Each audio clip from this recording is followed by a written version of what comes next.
एक वरात पाहिली एका संन्याशानं. संन्याशी कळत तुला? वरात पाहिली, वरात. आणि वरात कोणाची असते माहिती ना? लग्न झालं की वरात असते. वरात ग्रामदेवतेच्या दर्शनाकरता जाते ते नवरदेव. इतके हलकट नवरदेव आहेत आपल्या भारतात. काही काही सासऱ्यानं दिलेल्या आयत्या पैशावर जो लाल रंगाचा बूट घालतेत का, या येडगळ अवलादी बुटासोबत देवाच्या पाया पडायला. कितीतरी नवरदेव पाहिले, कितीतरी नवरदेव. मला सांगा, ज्या मारुतीरायाचं दर्शन बुट घालून घेता, देवादेवतेचं दर्शन लग्न झाल्यावर बुट घालून घेता, ज्या हनुमंतरायानं जगातल्या 1 नंबरच्या गुंडाच्या दाढी मिशा दुपारा जाळल्या, याचे पाय तोडायला किती टाइम लागल? अरे बुटानं काढी जाय ना सुमळ्या. त्याच्या संग त्या कुरकुल्यावानी गालाची त्या उचूट टाचाच्या चपला, ती सुद्धा चपला घालून पाया पडायली. मी आणलं मंजुळा, ते अंगाव भेटाड पडन मरशीन एखादीशी. हा, तू त्याच्या नादानं तूही चप्पल घालून पाया पडायली देवाच्या. बरा शीत पडशीन एखादीची खाद्यात. मंदिर तुझ्या डोक्यावर पडन, चप्पल काढ. देवादेवतेचे दर्शन घेत असताना चपला काढल्या पाहिजे. बघा, बाकीचे लोक नियम मोडत नाहीत. मुस्लिम समाजाचा सिमेंट काढणारा मिस्त्री, टपर जमा करणारा मुस्लिम, पाव विकणारा मुसलमान, तर जगातला श्रीमंत मुसलमान त्याच्या संस्कृतीचे नियम मोडत नाही. किती किती किती प्रेम त्यांचं त्यांच्या संस्कृतीवर, किती आवड त्यांच्या धर्मावर. आणि देवाच्या पुढून जाताना गडबडीत जर जायचं असेल आणि अर्धी बिडी तोंडात असेल तर देवाच्या बी पाया पडायचं, बिडी सोडून द्यायची नाही. बिडी मागून धरीतून मारुतीच्या पाया पडतो, जय मारुती राय. अरे त्यानं लंका जाळली, तू धोतर मागून जळण. तू इतका मागून जळशील की तुला बसता यायचं नाही खाली सोगळ्या. उभ्यानं खावं लागेल, उभ्यानं. तुझ्या बिडीपेक्षा देवापेक्षा तुझी बिडी मोठी. आणि लोक म्हणतात आम्ही पारमार्थिक. नालायक कुठला, बघाय कामाचं पारमार्थ. एक जण माळ घालून माझ्याकडे आलं. गुरुजी आपले काय, कोणते गुरुजी म्हणते त्याने? केरले गुरुजी. हो, त्यांनी भारत मातेचं सुंदर मंदिर केलं तिथं नामाचं. एक जण माळ घातली माझ्याकडे आला. अशी माळ तुळशीची घातली माझ्याकडे आला, रुद्राक्षाची घातली आणि तुळशीची घातली माझ्याकडे आला. महाराज मला महाराज म्हणा. तुत्तर फोडीन म्हणलं तू. तुला महाराज म्हणायला काय आमच्या गोळ्या संपल्या काय? नाही, मी माळ घातली ना, चावलं गेल्यावर घातली. चावलं गेल्या माळ घातली ना सुमळ्या. हा, तू आमच्या जवळून गेला तर तू ढवळ्या कोंबड्यासारखा वास आलाय. शिपुड्यापेक्षा तू घाण वास आलाय, डुकरापेक्षा तू घाण वास आलाय. आणि तो काल परवा माळ घातली तू आम्हाला महाराज म्हणून तू नालायकच का काय? इथून सुरुवात आहे आपली. मी महाराज.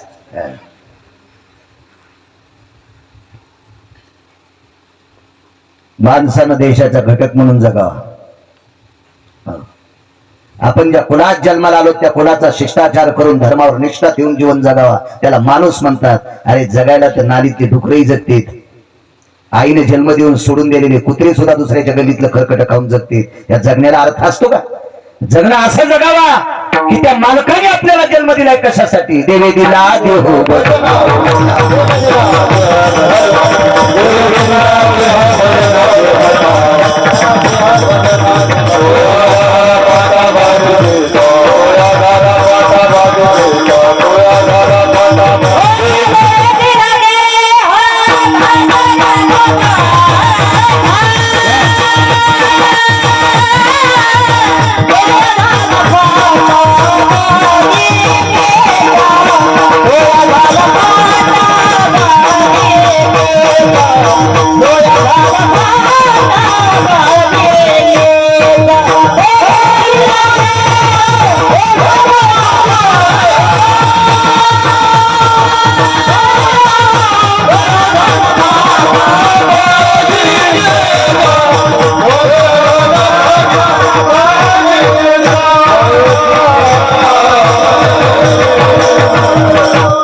भजन करण्यासाठी देवानं शरीर दिले. आवटा हात का मानव देह अल्लाने तुझ दिया. आवटा हात का मानव देह अल्लाने तुझ दिया. खाया पिया सुख से सोया ना जमाना खोया. बंदे ना जमाना खोया, बंदे ना जमाना. हे खाऊन पिऊन मस्ताडलेल्या आजगरासारखं झोपण्यासाठी जन्म नाही दिला. भजन या शब्दाचा अर्थ चांगलं बोलणं, भजन या शब्दाचा अर्थ चांगलं वागणे, भजन या शब्दाचा अर्थ चांगलं करणे, याला सुद्धा भजन म्हणायचे. हा फलकट संसार आहे, पण फलकट संसार सुद्धा सार देवाला जवळ धरून केला की ते संसार सुखसोयीचा होत असतो. दुसरा मुद्दा सांगतो तुम्हाला, येथे सार भगवंत, येथे सार भगवंत, याचा मुद्दा पटवायचा. 10:30 वाजले, वाजले 10:30. घडी काय काम असते? यादानं दिलेल्या पैशाच्या दिडीला आणि घडीच्या काट्याला झोपत नसते. रात्र दिलं की या सुरूच, आणि शकन गेला की काटा टुक टुक टुक टुक घालीतच असतो पुढे ठेवून. त्याला काय घडीला आणि दिडीला झोपत नाही.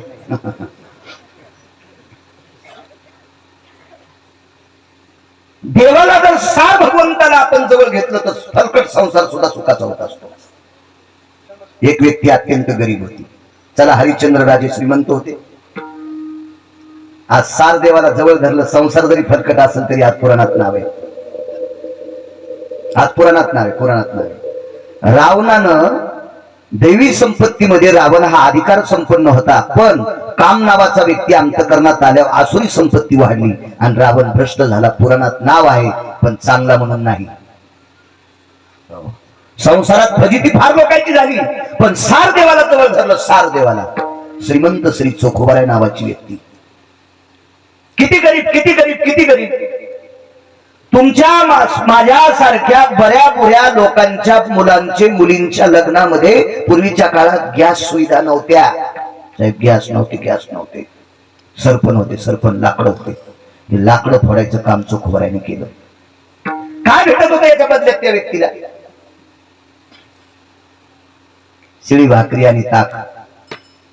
ती पण वाऱ्यात मागायला जायची ताकद नव्हती. दारात बनेल आथरायची, बनेलचा तुकडा. उपरणं नव्हतं, उपरणं नव्हतं. अंगातली जुनी झालेली बनेल दारात आथरायची. त्या मधल्या बाईला जेव्हा जाग येईल तेव्हा ती बाई त्या बनेलवर भाकरी टाकायची आणि गाडग दारात ठेवायचं, दारात गाडग ठेवायचं. कितीतरी वेळेस कुत्रे त्या बनेल येऊन जात होते, कितीतरी वेळेस कुत्रे त्या गाडग्याच्या पुढून जात होते. पण पोटाची फजिती विचित्र असती. आणि मग त्या गाडग्यात उभ्यानं ताक टाकायचं आणि ती भाकरी घ्यायची, घरी नेऊन त्या गाडग्यात टाकायची आणि तीच भाकरी पंढरपुरातल्या मालकाचं भजन करून ती खायची. काय संसार विकटातच कल्पना करा. पण सार देवाला धरून हा फलकट संसार केला. सार देवाला, सार देवाला ताकद किती मोठी आहे. ह्या देवाला धरून सगळ्या गोष्टी केली की बघा पुढे. एके दिवशी हे चोखोबाराय सरपण फळीत होते.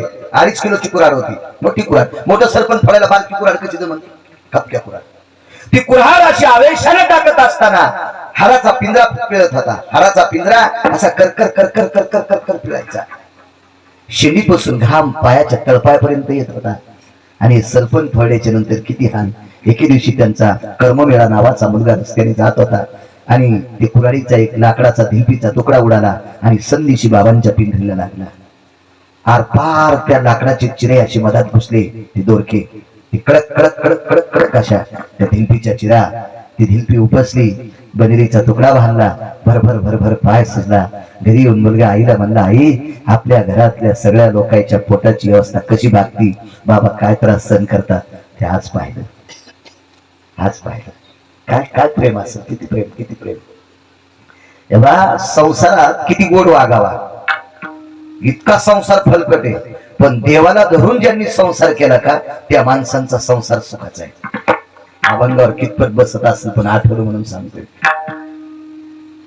मुलगा घरी आला आणि आईला सांगितलं, आई, बाबाचा पाय फार सुजलाय, दवाखान्याची अवस्था काय करायची. त्या काळात डॉक्टरला वैद्य म्हणत होते. वैद्य, वैद्य. हो. आईनं सांगितलं, बाळा, वैद्याकडे जाण्यासाठी पैसे लागतात. बाबांना कसं न्यायचं आपण वैद्याकडे. संध्याकाळची वेळ आहे, जेवायला बसले. तापानं अंग फणफणत होतं. पाय दाबिल्याबरोबर फुगलेल्या पायातून रक्ताचा लोढा वाहत होता. आधीच कातडी हाडाला चिटकलेली होती. ती कुठेतरी निमुळतीची पिंडरी होती. ती पिंडरी सुजून तिच्यातलं रक्त बाहेर वाहत होतं. मुलाच्या अंतकरणाला तडा गेला आणि आईला सांगितलं, आई, बाबाला हॉस्पिटलमध्ये मी नेतो. जुन्या काळातली भाषा आता तरुणांना कळणार नाही, याच्याकरता सांगतोय. आई, बाबांना मी दवाखान्यात नेतो. ती बाई मालकाला म्हणली, धनी, आपला बाळ कर्ममेळा तुम्हाला वैद्याकडे दवाखान्यात नेतो. मुलाला जवळ बोलिलं आणि विचारलं, बाबा बाळा, वैद्याकडे जायचं असेल, डॉक्टरकडे जायचं असेल तर पैसे लागतील. तुम्हाला डॉक्टरकडे नेण्यासाठी माझ्याकडे पैसे नाही, तुझ्याकडे आहेत का? आहेत. मुलगा पैसे आहेत म्हणल्याबरोबर इतकं दुःख होतं ते बाजूला सारलं आणि कळेल दिवशी मुलाच्या गालात हल्लं. जेवढी ताकद असेल, जेवढ्या ताकदीनं लाकूड फोडीत होते त्याच्या कितीतरी पटीनं ताकदीनं कळेल दिवशी गालात मुलाच्या ठेवून दिली. टर टर टर टर गाल सुद्धा. आईचं अंत करत तुटलं. बापासाठी पोरग मगापासून जेवत नाही आणि बाबाने मारलं. मुलगा जवळ आला, सांगितलं, बाबा का मारलं? का रे? आयुष्य गेले इमानदारीनं संसार करता करता. एक दमडी, खडका, पई, लाल पई, 700 वर्षापूर्वीचे पैसे सांगायचे तुम्हाला, आजचे नाही. खडका, दमडी, कवडा, कवडी, आडका, पई, लाल पई, हातला, काही कमवू शकलो नाही. आणि तू काल परवाचा 10-11 वर्षाचा मुलगा मला हॉस्पिटल मध्ये नेण्यासाठी तुझ्याकडे पैसे आले कुठून? तू कोणाची चोरी केलीस? कोणाच्या घरचे पैसे उचललेस? कोणाच्या घरी डाका टाकलास? जीवनभर मालकाचं भजन केलंय, तुझ्या आजोबाने केलंय, मी केलंय, तुझी आई करती, आणि तू आमच्या कुळात असा हलकट जन्माला आला, चोर जन्माला आला. हो, तोंडापासून बाजूला. सोयराबाई मालकाला म्हणलं, मालक मुलाला इतकं बोलू नका. सोयरा कसा बोलू नको ग? अगं, ज्या महात्म्याने मला जन्म घातलाय त्या महात्म्याचं नाव होतं रानोबा. 35 वर्ष पंढरपुरातल्या मालकाची वारी केली. अगं, ते मालकाची कृपा माझ्या बाबावर झाली आणि माझ्या बाबाला चोखलेला आंबा, अर्धा आंबा चोखलेला माझ्या बाबाला पंढरपुरातल्या मालकानं दिला. तो प्रसाद माझ्या बाबांनी माझ्या आईला दिला. माझ्या आईनं तो आंबा चोखून खाल्ला, म्हणून मी चोखोबा नावाचा मुलगा माझ्या आईला झालो ग. इतकं कुळ आपलं गोड आहे. या 2 मालकांनी आपल्याला शूद्राच्या कुळात जन्माला घातला असेल, पण वागण्याने मी अत्यंत गोड आहे, गोड आहे, गोड आहे. अगं, नाना प्रकारची साधनं करून स्वप्नात शिवजी येत नाहीत, स्वप्नात पांडुरंग येत नाहीत. आणि त्या पांडुरंगाचे दात, पांडुरंगाचे ओठ, पांडुरंगाची जीभ, लागलेला आंब्याचा प्रसाद माझ्या बाबाला भेटते. माझे बाबा किती अधिकारी असतील, पण सोयरा लक्षात ठेव, माझे बाबा गेले त्या दिवशी माझ्याकडे नाणं नव्हतं.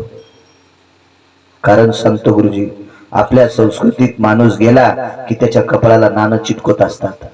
सोयरा, सोयरा, एका तिळा इतकं संसारात पाप केलं नाही, एकही दिवस नाही त्या दिवशी सार भगवंताचं भजन केलं नाही. येथे सार भगवंत, एकही दिवस असा नाही की सार भगवंताचं भजन केलं नाही.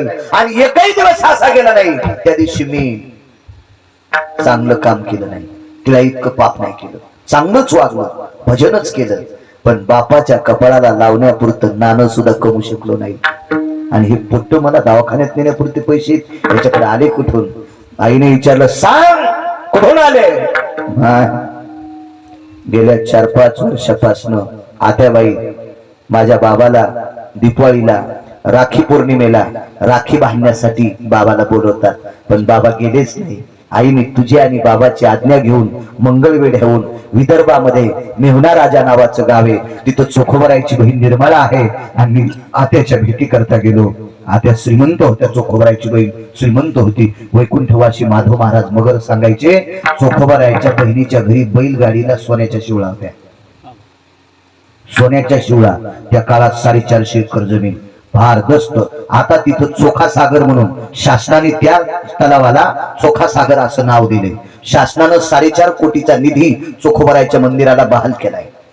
2च मंदिरं राहिले होते, एक नामदेवरायचं आणि चोखोबरायचं. आता नरशिल नामदेवरायचं मंदिर 4.5-5 कोटीचं झालं आणि चोखोबरायसाठी शासनानं 4.5 कोटीचा निधी दिला. ते तेवढंच मंदिर वंचित राहिलं होतं. असो, आई ग बाबा, मी आत्याकडे गेलो आणि त्या आत्याचं आपल्या भावावर प्रेम होतं, चोखोबरायावर. म्हणून आई आत्याबाईनं बाबासाठी सोन्याची साखळी असणारी राखी केली, सोन्याची साखळी असणारी राखी केली. पण आपला भाऊ राखी पौर्णिमेला येत नाही, म्हणून भावाच्या मुलाला ती राखी बांधली, कर्म मिळाला. आई ती राखी त्या दिवसापासून कोपऱ्यात एका मातीच्या बोळक्यात ठेवलेली. ती राखी आपण सोनाराकडे विकू, त्याचे पैसे येतील, बाबाला दवाखान्यात नेऊ. काय मुलगा असं. अशी मुलं जर भारतात जन्माला आले तर या भारत देशाचा स्वर्ग व्हायला एक दिवस पण लागणार नाही. प्रत्येकाच्या कुळात अशी लेकर जन्माला यावा. कुळी कन्या पुत्र होती जे सात्विक तयाचा हरिक वाटे देवा. तुम्हाला एक सांगतो, झाडाला किडा लागणं सोपं आहे बुडाला, पण फांद्याला किडा नाही लागला पाहिजे. बुडाला जर किडा लागला तर एक खट्या झाड जळते. बुड खपके आहे, पण फांद्याला किडा लागल्या. फांद्या म्हणजे लेकर आणि बुड म्हणजे बाप. हो, फांद्या किड्याला झाल्या की बाप किती चांगला वागला काही किंमत नाही, सगळं मातीत गेलं. आपत्ती चांगली वागली पाहिजे. जितक्या झाडाच्या फांद्या मोठ्या होत्या तितकं त्या सावलीला जास्त लोकांना बसता येते. हे शास्त्र आहे त्याच्या पाठीमागं. काय तो मुलगा असेल, इतका संसार फजितीचा, इतका संसार फजितीचा, इतका संसार फजितीचा, पण सार देवाला सोड नाही. जयासाठी तप धावा, तो हा उघडाची पहावा. जयासाठी यज्ञ तप, आणि तो हा मदनाचा बाप. तो हा मदनाचा बाप. चोखोबरायचं वाक्य. त्या सार देवाला सोडच नाही. परिणाम सांगतो गुरुजी, तुमच्या माझ्यासारख्या कर्मठ माणसांनी या महात्म्याला मंदिरात येऊ दिलं नाही. तुमच्या माझ्यासारख्या हलकट लोकांनी सरपंच फोडून घेतलं, पण ताज्या भाकरी दिल्या नाही. तुमच्या माझ्यासारख्या हलकट श्रीमंतांनी रस्ते झाडून घेतले, नाल्या उपसून घेतल्या, पण ताज ताक दिलं नाही. 4-4 दिवसाचं ताक वघार पेत नाही, ते ताक दिलं, ते ताक दिलं. पण सार देवाला सोड नाही. परिणाम सांगू काय झाला. एके दिवशी सोमवारी एकादश आली, आणि त्या एकादशीच्या दिवशी 9 विमानं पंढरपूरला उतरली. सोमवारी एकादशी विमान उतरले पंढरीसी.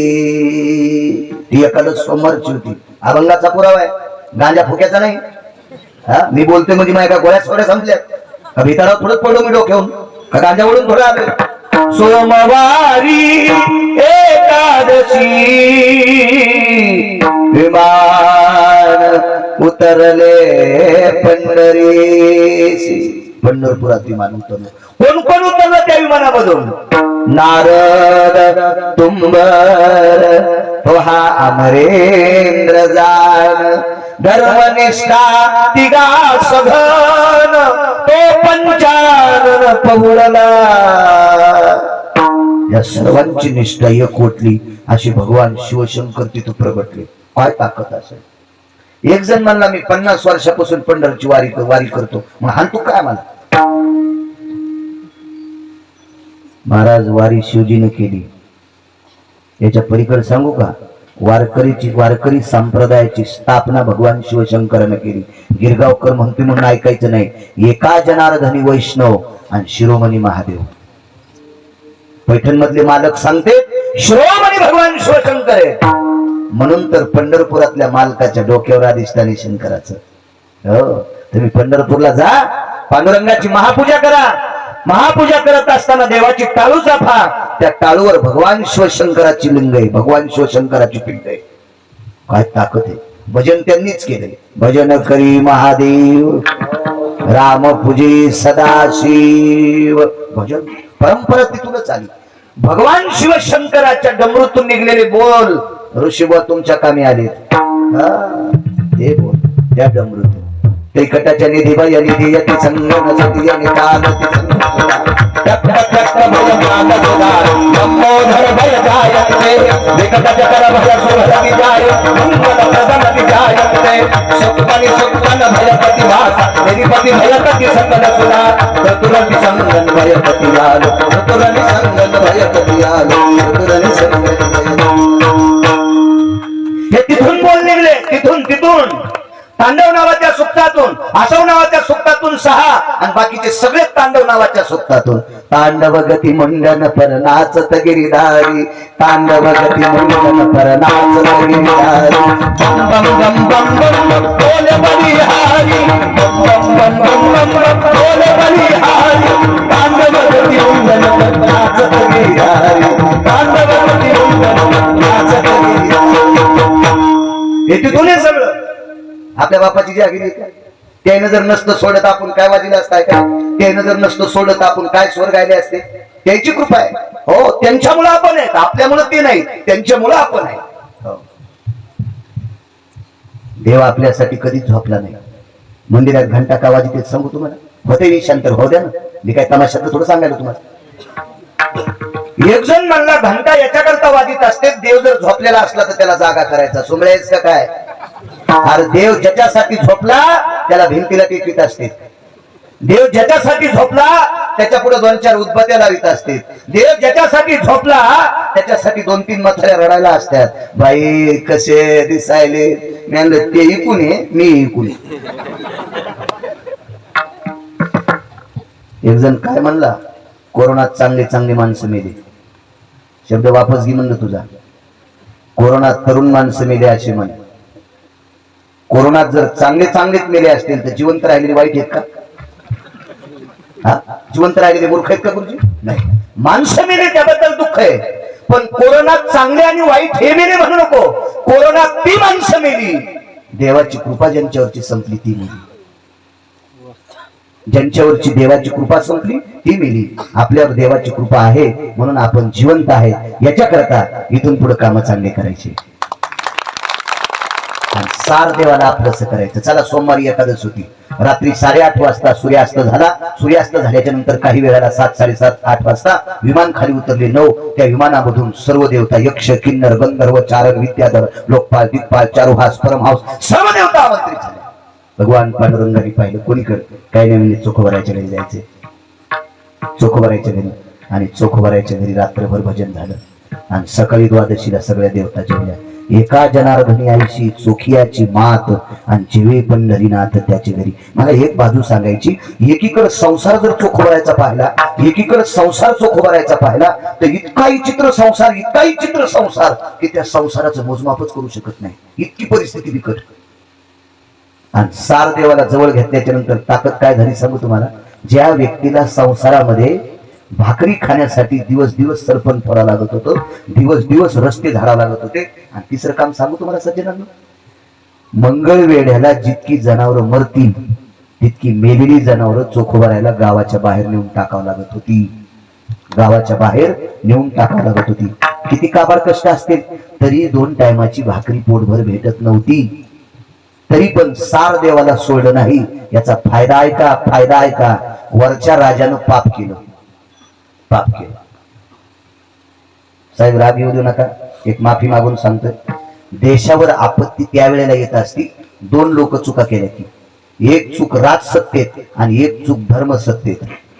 धर्मसत्ता आणि राजसत्तेत चूक झाली की देशावर संकट येत असते. आता राजकीय लोक कीर्तनात बसते. आजचं नवल नाही, आपल्या विश्वाची परंपरा आहे. त्रतायुगामध्ये राम राजे होते, वशिष्ठ महाराज होते, राजासोबत महाराज होते. द्वापार युगामध्ये कृष्ण राजे होते, सांदीपनी महाराज होते. कलियुगामध्ये तुकोबराय महाराज होते, छत्रपती राजे होते.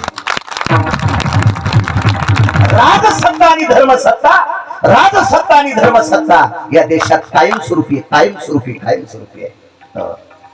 पायकीचे अभंग छत्रपती शिवाजी महाराज, पायकीचे अभंग तुकोबारायांनी जेवढे केले, त्या पायकीच्या अभंगाचं चिंतन छत्रपती शिवाजी महाराज तुकोबाराय ऐकून आकलन करून घ्यायचे. आणि पायकीच्या अभंगामध्ये राजांनी प्रजेची सेवा कशी करायची आमदार साहेब, त्या पायकीच्या अभंगात तुकोबारायांनी छत्रपतींना सांगावी. म्हणून राजसत्ता आणि धर्मसत्ता आपल्या देशामध्ये कायम टिकून कायम टिकून. आणि या 2 सत्तेत जोपर्यंत पाप होत नाही तोपर्यंत जगातल्या कुठल्याच देशाची ताकद नाही या भारताच्या नादी लागायची. किती देश पवित्र आहे सांगू तुम्हाला. मी मगाशी बोलून गेलो.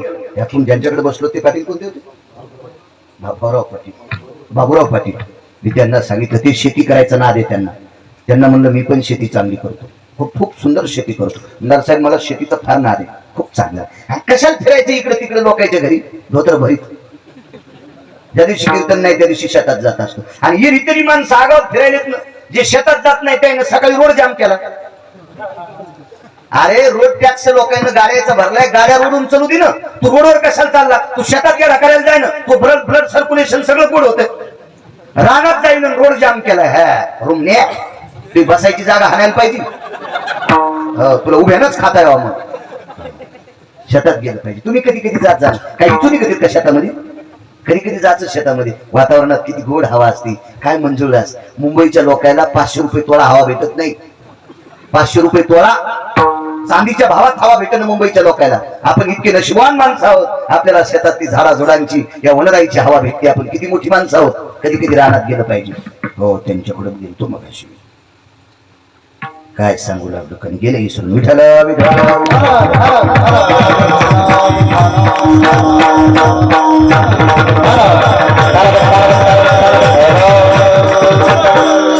सार देवाला आपलं असं केलं. त्याला धर्मसत्ता आणि राजसत्ता एकत्रित आहे आपल्याकडे.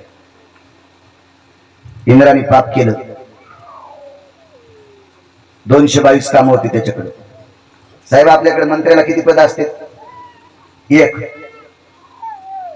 आणि लय सगळी सत्ता त्याच्या ताब्यात असेल तर 2 पद घेऊ शकतो.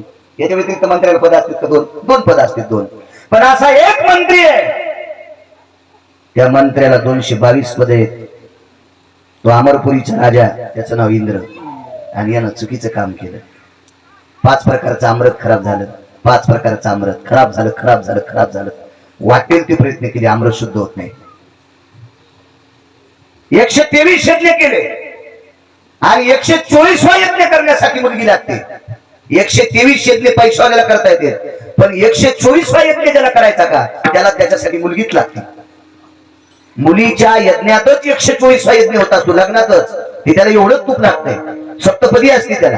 हो. आणि त्या सप्तपदीची फेरे घालत असताना त्याला एक यज्ञ म्हणतात. त्याला 124 मखे शुद्धायम विशंती चत्वारो भयज्जायते सर्वः एकाम भवत् चतुरः हितम मध्यायम मखेषु शुद्धः नैवम गांजा कसम लिखितम.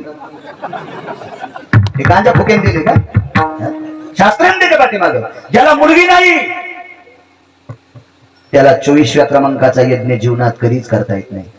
आणि पर्याय सांगतो गिरगावकर, जर ज्याला मुलगी नाही त्याला 24व्या क्रमांकाचा यज्ञ करायचा असेल तर बहिणीच्या पोरीचं लग्न कर. नसल बहिणीला पोरगी तर गरीबाच्या पोरीच्या लग्नात अन्नदान कर. साहेब तुम्हाला विनंती करतो, तुमच्या सर्कल मध्ये एखाद्या गरीबाच्या पोरीचं लग्न असेल तर त्या लग्नात साखरेचं पोतं देत जा.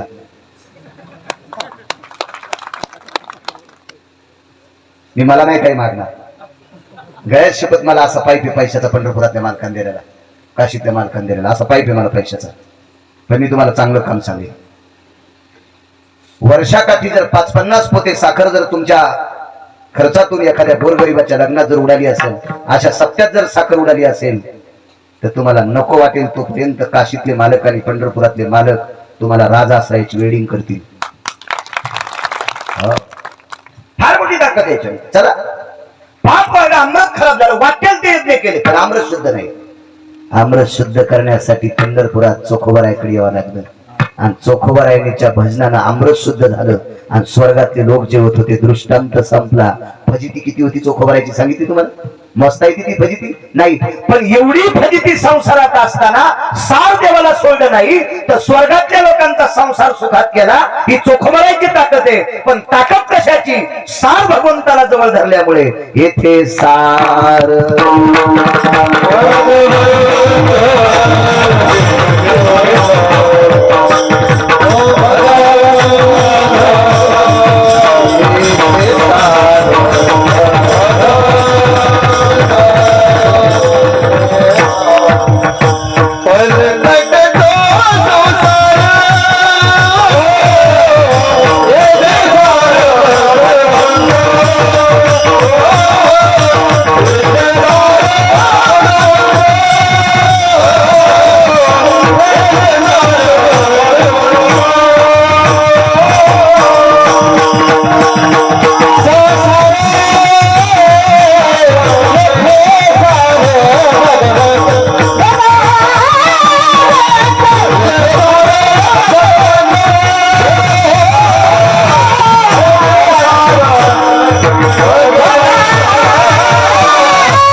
सार भगवंत.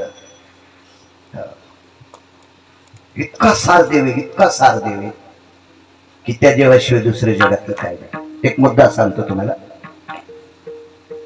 देव किती सार आहे. तुम्ही प्रपंच करत असताना सार देवाला सोडू नका. तुमच्या अख्ख्या संसाराचं सार तयार होईल. आणि सार देवाला सोडलं की संसार आसार आहे. एका व्यक्तीची साधना होती, भगवान शिवशंकराला रोज चिताभस्म अर्पण करायचं. सार देवाला धरल्यावर किती सार संसार होती पहा. रोजचा नियम होता, भगवान शिवशंकराला, भगवान शिवजीच्या लिंगाला, पिंडीला रोज चिताभस्म लावायचा त्या व्यक्तीचा नियम होता. त्याचं प्रारब्ध गोड होतं. त्या गावात रोज एक ना एक माणूस मरत होता. गाव मोठं होतं, रोज एक ना एक माणूस मरायचा. असा एकही दिवस झाला नाही की त्या दिवस गावात माणूस मेला नाही आणि या व्यक्तीला चिताभस्म लावण्यासाठी शंकराला भेटलं नाही. पण कर्मनो गहनो गती, एक दिवस वाईट प्रसंग आला. स्नान करण्याकरता ती व्यक्ती गेली आणि स्नान आटपल्याच्या नंतर येताना मशानभूमीत जायचे आणि मुठभर राख एका खापराच्या गाडग्यामध्ये, खापरामध्ये, एका कटोऱ्यामध्ये ती राख आणायची, कोणाड्यात तुळशीपाशी ठेवायची, आतमध्ये देवाला शिवजीला स्नान घालायचे आणि सगळी काही पूजापाठ वगैरे यथासांग करायचे आणि मग आवाज द्यायचे, लक्ष्मी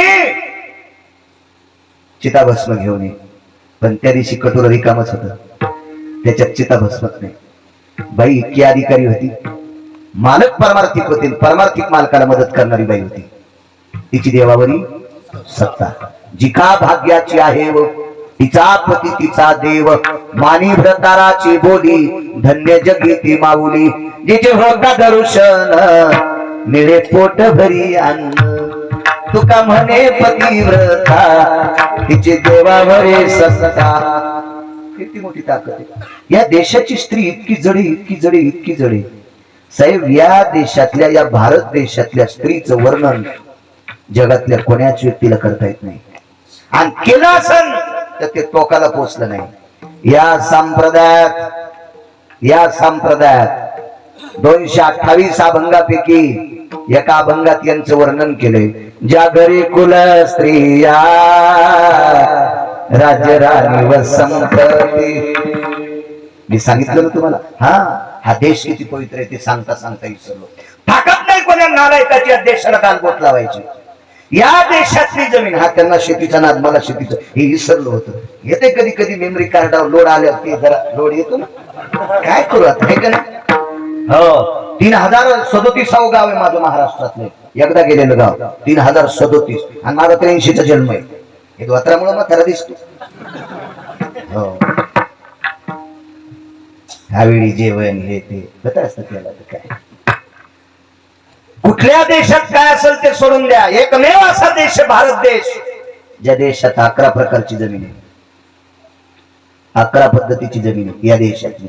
11 पद्धतीची जमीन, 11 पद्धतीची.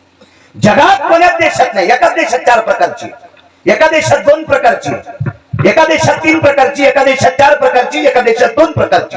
3च देश. पण असा एकमेव देश आहे पृथ्वीवर जितके देश आहेत त्या देशात भारत नावाचा देश. तिथे 11 पद्धतीची माती आहे. म्हणून तर 18 भार वनस्पती, फले फुले होळती, 22 त्या पोखरणी नदी गंगा वाहती. इतका देश पवित्र आहे आपला, इतका देश पवित्र, इतका देश पवित्र. या देशात इतक्या वनस्पती गोड. 1949 ते 50, 1949 ते 51, 50 शब्द चुकीचा गेला. 1949 ते 51 साल स्वामी राम नावाची व्यक्ती करवीर पीठाचे शंकराचार्य होते. यांच्या जीवनात हिमालयाची प्रदक्षिणा करत असताना एक भयानक पुरुष शरीराचा साधू, भयानक जर्जर शरीराचा वयस्क साधू आपल्या स्वतः करता भात शिजत होता. मातीच्या मडक्यात भात शिजत होता. पण भात शिजत असताना प्रकार असा झाला, शिष्याला सांगितलंय हे भात हलवायला एक काडी घेऊन ये. ते शिष्य गेला आणि एका झाडाची काडी मोडून आणली. झाड ओलं होतं साहेब. ओल्या झाडाची एवढी एवढी काडी मोडून आणली आणि त्या ओल्या हिरव्या काडीनं ते भात हलल्याबरोबर भाताला रंग आला हिरवा.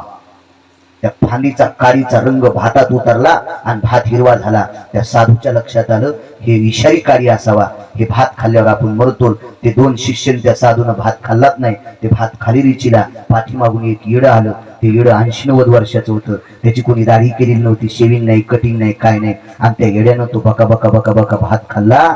80 वर्षाचं येडं 20 वर्षाचं झालं. 80 वर्षाचं येडं 20 वर्षाचं झालं. तोपर्यंत त्यानं भात खाऊन टाकला होता. म्हणजे या देशात वनस्पती इतक्या गोड येतात. ती वनस्पती एखाद्या पदार्थात घेतली तर माणसाला तारुण्य येते. इतकी ताकद या देशात. हा देश इतका पवित्र आहे. फक्त आपले कुत्रा पुरत नाही तिथपर्यंत. आपल्याला काही बी खाची सवय लागली ना. भजन करणाऱ्यानं तंबाखू खावा का? बर ठीक आहे. आणि तंबाखू खाणाऱ्याला तुम्ही बनवा का? तुम्हाला हाणायला पाहिजे आधी. चोरी करणाऱ्यापेक्षा चोराला मदत करणारा आधी पापी असतो. चोरी करणाऱ्यापेक्षा चोराला मदत करणारा पापी असतो साहेब. मदत करणारा. एक जणांनी चोरी केली आणि ते श्रीमंताच्या घरी लपला. तुमच्या डिपार्टमेंटच्या लोकांना साहेब 2 हातकड्या नेल्या. एक चोराला नेली, ज्यानं लपिलं त्याला एक नेली. तो 500 एकरवाला मालक होता. मला कस काय हातकडी? मग तो चोराला काऊन घरी ठेवलं? चोरी करणाऱ्याला मदत करणारा अर्धा चोर असतोय. भागवत सांगू त्याला एक जण इंटरव्ह्यू केली. मला वाटलं त्याला लगेचा त्रास असेल म्हणून केली असेल. ते स्टेजच्या मागे जाऊन बिडी उडला आपला. मंडप जळण रे मंडप जळण. तू जर बिडी ओढून भागवत सांगत असेल तर लोकांना काय त्याचा फायदा होईल? काय उद्धार? आणि तंबाखू खाता तुम्ही. खाचा तंबाखू पण चुना काऊन लोकांचा खाता? चुना चुना चुना. अहो लाज वाटायला पाहिजे ना आपण काय खालो कोणाचं. माणसाचा चुना सहज उडाला. रामभाऊ द्यावर चुना. कोणाचा चुना खाते? चुना किती घाण असतो सांगतो तुम्हाला. मी काही तंबाखू खात नाही पण तुम्हाला कळण्यासाठी करून दाखवतो. उदाहरणार्थ मी तंबाखू खातो. माझ्याकडे तंबाखूचा तोटा बी आहे, चुना बी आहे. पण देहधर्म आहे. माझा कान गुदगुद करायला. काय माझ्याकडे काळी आहे का कान खाजवायला? कोणतं बोट वापरलं? गळा खाजवायला. कोणतं बोट? डोक्याला घाम आला. कोणतं बोट वापरलं? आता बाकी ठिकाणी लाईत नाही बोट पुन्हा. आणि तंबाखूची तलब झालं हेच बोट मी चुन्याच्या डबीत घातलं. आणि एक जणांनी मला चुना मागितला. घ्या चुना. म्हणजे महाराज तुमचा चुना किती गार आहे हो. अरे चुन्या चुना नाही ना रे. अर्धा तर घामच बाळू महाराजाचा त्याच्या. निदान चुना तरी स्वतःचा खात जा. चुने होत तंबाखू तर खातच जाऊ नका. आणि लयच खाची असेल तर चुना स्वतःचा वापरी जाणं. विज्ञान इतकं टोकाला गेलंय. स्वच्छ किती राहावा हे कोरोनानं शिकले. या कोविड नावाच्या आजारानं साफसुत्र निर्मळ राहण्याचं शिकले. अहो काही नालायक बाथरूम आल्यावर मी पाय धुत नव्हते तर शट्ट पोहण्याला बसत होते. हो आता माणसं भियाले. आता येडे पण हात धुवाले. टीव्हीतल्या बातम्या पाहू पाहू येडे पण हात पाय धुवाले. स्वच्छ राहिले पाहिजे. असो किती देश पवित्र आहे. या देशातल्या वनस्पती इतक्या टोकदार आहेत.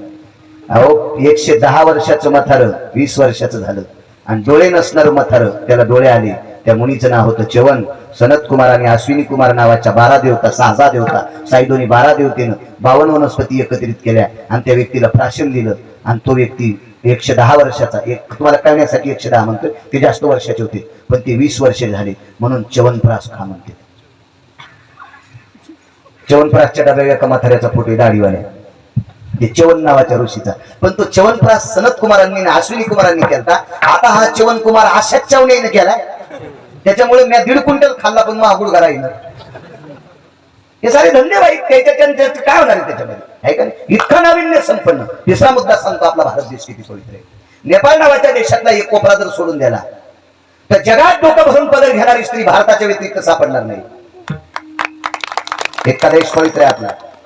वयाच्या 80 वर्षापर्यंत वयाच्या शेवटच्या टोकापर्यंत आपल्या मालकाच्या नावानं कुंकू लावती ती स्त्री फक्त भारत देशातच आहे. फक्त भारत देशात आहे. फक्त भारत देशात. म्हणून ज्या घरी कुलस्त्रिया राज्य राणी व संपत्ती. फार मोठी ताकद आहे आपल्या भारतात. किती दिवस तुम्हाला सांगताय. वाचित राहायचा वाचित राहायचा. लक्षात येईल तुम्हाला. येथे सार भगवंत सार देव भगवान शिवशंकराची पूजा करू लागला महात्मा. हेच चालू होते.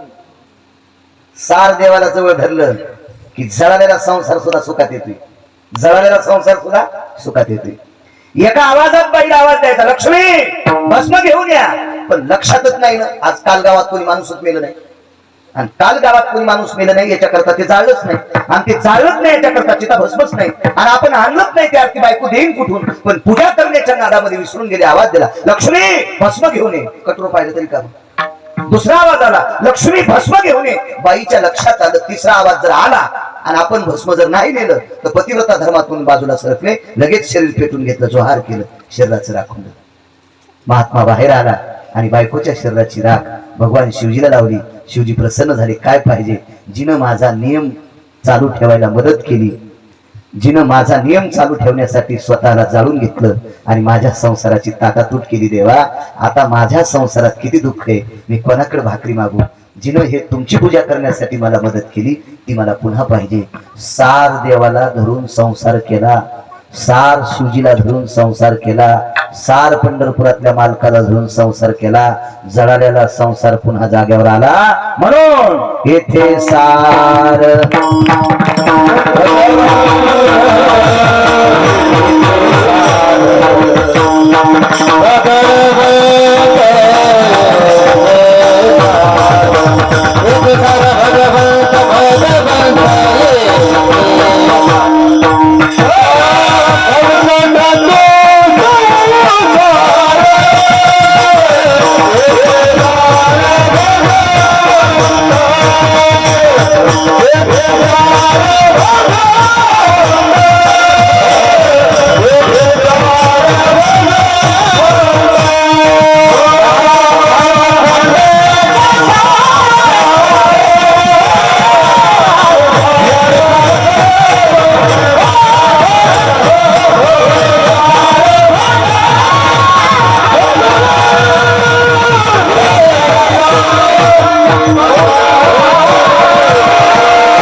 नियमानं माझा वेळ संपून गेला.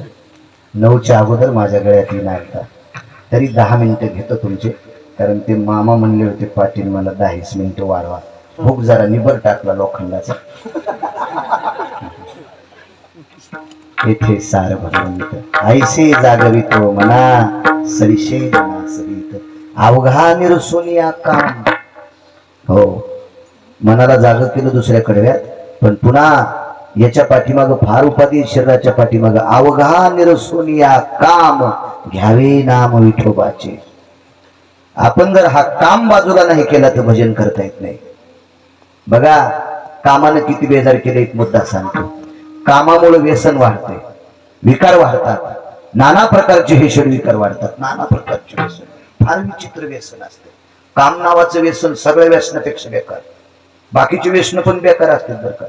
आमची इथे एक जण पांढरे शुभ्र कपडे घालीत होते. इलेक्शनचा पिरियड होता. 10-5 रुपये फुकट भेटले, खूप पेलं. पेलेली माणसं फुटाने काऊन खातात बरं? त्यानं काजू खावा, बदाम खावा, पिस्ता खावा, अंजीर खावा. आमच्या पल्लेवार साहेबांनी मला काजू बदामाची पुडी दिली मोगाची. पण बेताळे साहेब फुटाने खाते. फुटाने कोण खाते माहिती का? ब्रह्मगिरीला वानर माकडं खातेत का नाही. मी एकदा इकडे खाली तेलंगणामध्ये खाली त्या याच्याहून पुढे गेलतो, निर्मल वगैरे त्याच्या पुढे इचोड्याकडे गेलतो. त्या घाटामध्ये फार माकडं होतं. ते असे गाड्याच्या पुढे उभं राहतात, मग काहीतरी टाकावं लागते, मुरमुरे काहीतरी असे. हे बेताळी माणसं फुटाने चिवडा काऊन खात असते. त्याच्या एका खिशात चिवडा आणि एका खिशात फुटाने होते. आणि पिऊन पडलेलं बस स्टँड गावापासून 3 किलोमीटर होतं. डुक्कर आलं आणि त्याच्या खिशातला चिवडा खाल्ला. चिवडा कळतो तुम्हाला? हे खारा चिवडा खाल्ला. डुक्कर त्याला ढोसणी देऊ लागला. कारण कशामुळं? इकडचा खिसा अंगाखाली गेलता म्हणून डुक्कर त्याला असं ढोसणी देऊ लागलं. किती नालायक असतात व्यसनी माणसं. पण ते याला वाटलं पप्याची माहिती उठायली काही. ते म्हणला पडू दे ना काऊन ताण घ्यायली, झोपू दे पडू दे असं बोलल्यावर डुक्कर पुन्हा लांब जायचं. आणि बोलणं बंद झाल्यावर पुन्हा ढोसणी द्यायचं. अरे पडू दे र, तू काम करणं, तू मला काऊन ताण द्यायली, पडू दे. डुक्कर म्हणलंय कौर बराळले आपल्याला याच्या खिशातले फुटाने खायचे. त्याने जोरात ढोसणी दिली. जाग झालं म्हणणार काय टकटक लावायची रे तुला. एकदा पडू दे म्हणलं तर लय शानपणा करायली. असा हात फिरला आणि डुकराची शेपूट हातात आली. मला पप्याची माय पहिल्यापासून गुचडा घालीत होती, येणी कावापासून घालायली. किती हलकट तरी मला सांगायला किती नाले. डुकराच्या शेपटीला बायकोची येणी म्हणते. मी एका गावात तालात जागा होता माझा. मी मुक्काम करीत नाही. मी नियमानं सांगतो, माझी आंध्रवेल आणि बनेल 2च बायकाने धुतली. माझ्या आईनं जिच्या सोबत लग्न लावून दिलं ती माझी बायको, आणि मला जिनं जन्म दिलाय ती माय. मी आतापर्यंत दोघीच्या व्यतिरिक्त माझी बनेल आणि आंध्रवेल कोणाला धुत दिली नाही. एका गावात मुक्काम करायचा. काल्यात जागराचं कीर्तन झालं. गावाच्या कडीची एक बैठक होती, झोपायला दिली. त्या बैठकीत त्यावेळेला माझं 37-38 किलो वजन होतं. आता बाहेरचं खाऊ जास्त झालं, त्यावेळेला कमी वजन होतं. 38-39 किलो वजन होतं त्यावेळेला. असं होतं बारीकसा. मला जे सोबती मथार होतं ते 92 किलोचं. दीपावली नुकतीच झाली, थंडीचे दिवस होते. दाराच्या तोंडाला त्याची बाज होती, खिडकीच्या तोंडाला माझी बाज होती. मला सनसन झोप लागली. पण 1 वाजता ते म्हातारं म्हणलं बाळू महाराज. म्हणलं काय? मला एक नाद आहे. म्हणलं कोणता? पळून जावा तर दुरुजाच्या तोंडाला त्याची बाजू होती. मला पळूनही जाता ना. ते 92 किलोचं मी 38 किलोचं. बाळू महाराज मला एक नाद आहे. माझा तर घामानं कष्टवाला झाला. अरे बापरे, याला कोणता नाद आहे काय माहिती. 92 किलोचं मत. मी म्हणलं बाबा कोणता नाद आहे? बिड्या वाढायचा. कशाला बिड्या वाढता? छाती मोकळी होती. छाती मोकळी होती याच्याकरता बिड्या वाढतो. म्हणलं वडा वडा म्हणलं 12 वाड्या. धरबिडी लाव दोऱ्याला. बिडी कळती ना? धरबिडी लाव दोऱ्याला, धरबिडी लाव दोऱ्याला. 12 वाड्या 12. त्या 12 बिड्याच्या धुपनानं त्याची छाती मोकळी झाली. नाही गज झाली. तितक्यात जिजी गेल्या. जिजी म्हणजे लाईन गेली. मी टेबलावर दिवा लावून तुला रॉकेलचा दिवा होता. टिपटिप्या चिमण्या. खिडकी उघडी आणि असं वाऱ्यानं रुमालानं सगळं धुपण बाहेर काढलं आणि झोप लागली. पण पहाटे 4:30ला म्हातारं पुन्हा उठलं. त्याच्या उशाचं बिड्याचं बंडल घेतलं आणि टेबलाच्या ड्रॉपमध्ये टाकून दिलं. कारण यानं पुन्हा बिड्या वडून म्हणून. पण 4:30-5ला म्हातारं उठलं. म्हणला महाराज मग बिड्याचं बंडल गवसनं राव. माझी 2 कामं बिडीशी होतच नाही. तर अमूल्य किमतीचं शरीर, ज्या शरीराची किंमत केल्या जात नाही. किडनी एकच भेटती का साहेब? आणि भेटलेली किडनी जरी टाकली तर ती सक्सेस होऊ शकते का? हा, किती अमूल्य. एक पार्ट या शरीरातला किती महत्वाचा आहे. अहो केसा इतका डॅमेज झालाय तर 42 वर्षाच्या बाळू महाराजाला उभं राहून कीर्तन करता येत नाही. आज कळालं बारीक हाडाची किंमत काय. आज कळतंय. पंढरपुरातल्या मालकानं, काशीतल्या मालकानं दिलेल्या हाडाची किंमत काय आज कळतंय. आज कळतंय. आणि हे शरीर बिडी वाढल्याशिवाय संडास होत नाही. किती नालायकपणाचं टोके. मी तुमच्या आजोबासारखं म्हणलं वडा बाबा त्या टेबलाच्या ड्रॉप मध्ये तुल्यात घ्या. नुकतीच दिवाळी झाली. व्यसनानं काहूर मातलेलं माथाड बिड्याच्या व्यसनामुळं बिडी समजून फटाकाच तोंडात धरला. त्याच्या नातवानं उरलेली फटाके त्या टेबलाच्या ड्रॉप मध्ये ठुलते. अंधारामध्ये फटाकाच तोंडात घेतला. वातिकून पेटणं थोतर फाटणं सगळं झालं. किती व्यसनी माणसं हलकटे. किती व्यसनी माणसं हलकटे. मग हे बारकाले व्यसन जर माणसाला मातीत घालू शकते तर काम नावाचं व्यसन किती वाईट आहे. किती वाईट आहे. 6व्या क्रमांकाचा संन्यासी. वरात पाहिली एक जणाची वरात आणि वरात पाहिल्यावर लग्न करण्याची इच्छा झाली. कोणीच बायको देईन. पंढरपुरातल्या मालकाला सांगितलं माझी सोयरीक करा.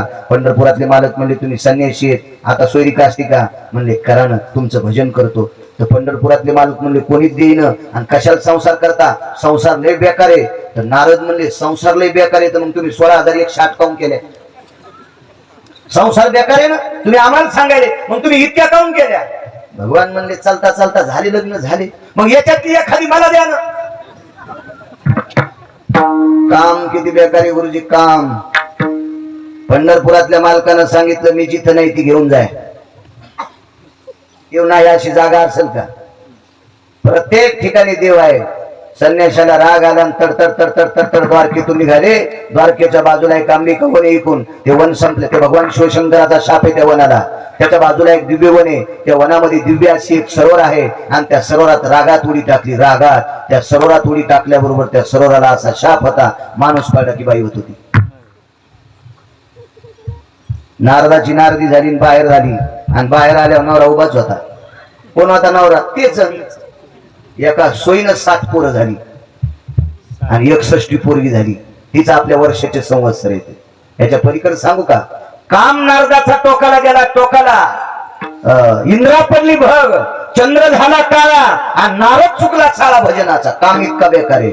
या कामाच्या भ्रांतीत जगाच्या मालकाला बायको मागितली. तो कसा देईल? तुझं एक माघाताची भरी पतयाची रांड केली. तुझं एक माघाताची भरी पतयाची रांड केली. कसा देईल तो? कामानं बरबटला महात्मा. काही वेळापुरतं जीवन मातीत गेलं. नारदासारख्याला काम जर बेजार करीत असेल तर तुमच्या मायासारख्याला कापरासारखा फुकून देईल. अवघा निरसुनिया काम घ्यावे नाम विठोबाचे. विठोबा रखुमाई विठोबा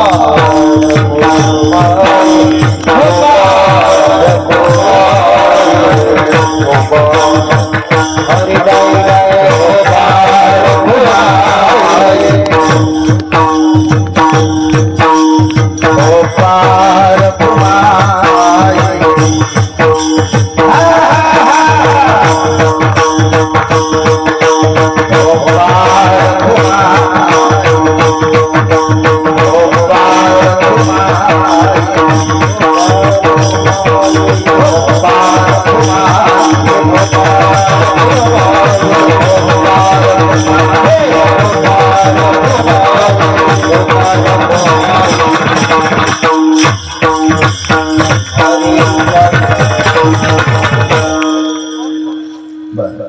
कृपया वेळ फार झालेला आहे.